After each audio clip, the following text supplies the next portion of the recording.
Breaking news చూస్తున్నాం. Russia Ukraine మధ్య ఇవాళ తుర్కియేలోని ఇస్తాంబుల్లో శాంతి చర్చలు జరగనున్నాయి.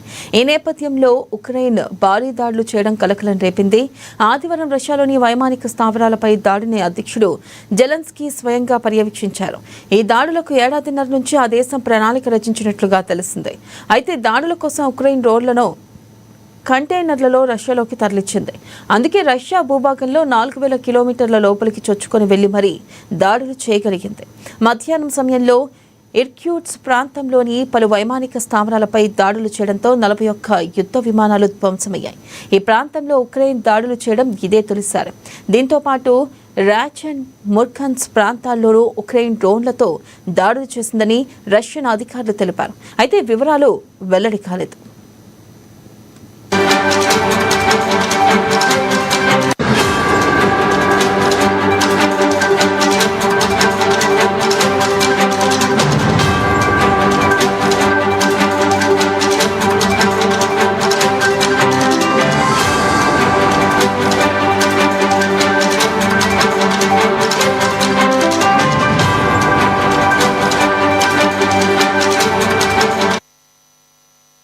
ఇక ఉక్రెయిన్ దాడి చేస్తున్నట్లు రష్యాలోని ఇర్క్యూట్స్క్ గవర్నర్ ధృవీకరించారు. ఆ దేశానికి చెందిన రిమోట్ పైలట్ ఎయిర్ క్రాఫ్ట్ తమ మిలిటరీ యూనిట్ను ధ్వంసం చేస్తున్నట్లుగా పేర్కొన్నారు.